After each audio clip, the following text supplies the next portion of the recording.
and welcome back for another reading of the Way Back to Mayberry by Fann. As we get ready to read today, we are reading chapter 15, The Empty Cage. And the title of the television episode for Andy Griffith is Opie the Birdman. And today's scripture comes from Isaiah chapter 40, verse 31. But those who hope in the Lord will renew their strength.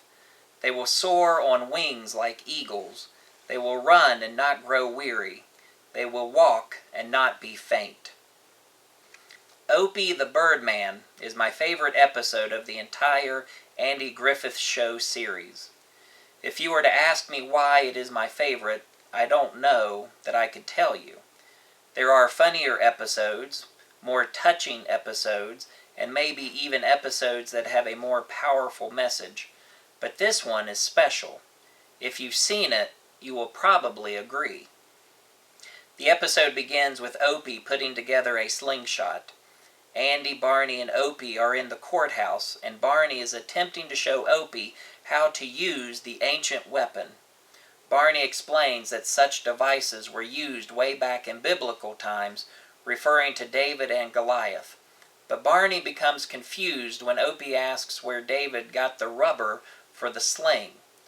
Barney begins to say that David just cut up an old tire, but he stops himself in time.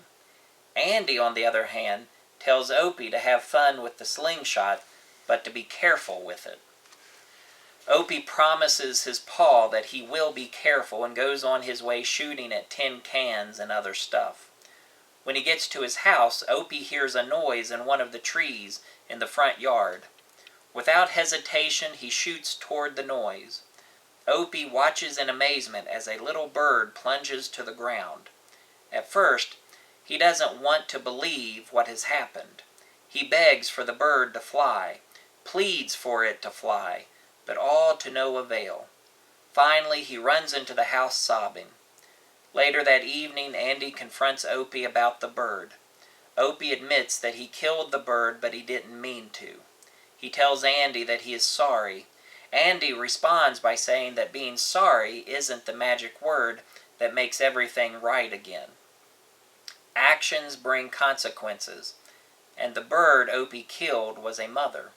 3 baby birds are now crying for their mother, who is not coming back.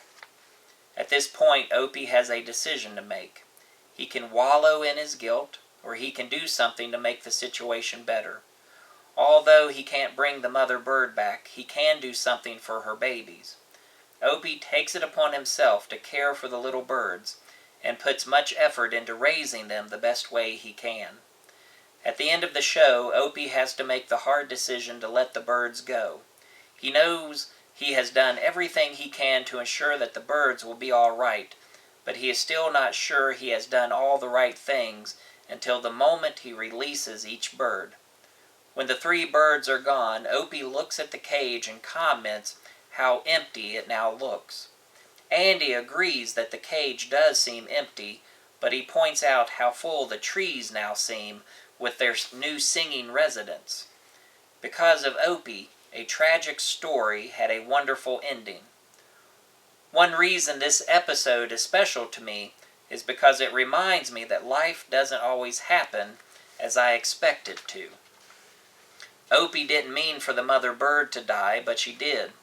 Even though he was sincerely sorry, it didn't change the fact that the mother was gone and that he now had a responsibility to the little ones left behind. At the time, Opie was crushed. All he could do was run to his room in tears. He didn't know what to do or how to handle the situation. Even when he decided to care for the birds, he didn't know what to do next. He just took it a day at a time and did the best he could. Slowly, it became apparent that he was doing some things right because the birds were getting stronger. However, it wasn't until he actually released the birds that he knew he had succeeded. Up until that point, he just relied on faith that everything would work out. On a grander scale, I see our lives in a similar way. We are handed situations, and it is up to us to deal with them. Most of the time, we don't have any idea of the first step to take, much less what the outcome will be. Our only choice is to take it one day at a time and do the very best we can. Sometimes all we have to rely on is the promise that all things work together for good. She was 33 years old, a mother of 2 beautiful boys and a faithful Christian woman. However, her husband Mike would have told you that she was the mother of 3 boys. She probably would have agreed. Bonnie and Mike loved working with kids. They both were very active in the youth program at their church long before their kids came along.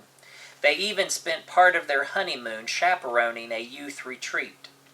Now that is dedication and love. Bonnie and Mike were truly partners. They relied on each other to get the job done.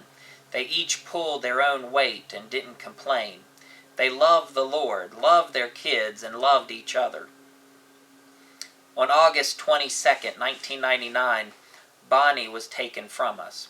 She had injured her ankle a few weeks earlier, and during the recovery process, a blood clot had formed. On that Sunday morning, she woke up with shortness of breath. After the paramedics came, she was feeling better, but the situation changed drastically once she got in the ambulance. The blood clot had moved into her lung, and she died. This isn't supposed to happen. Healthy 33-year-old mothers are not supposed to die. We can only ask why. Why did this happen? Why did God take the mother of those 2 young boys? Why would God want the father to raise his sons alone? It doesn't make sense. It doesn't make any sense at all. Our lives are filled with trouble, and when we look at the scriptures, we find that this reality has been present in the human condition for a long time.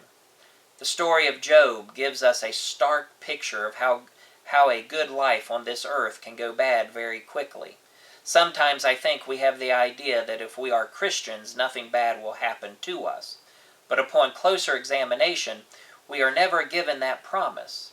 However, we are given the assurance that we will not have to face the struggles and trials of our lives alone.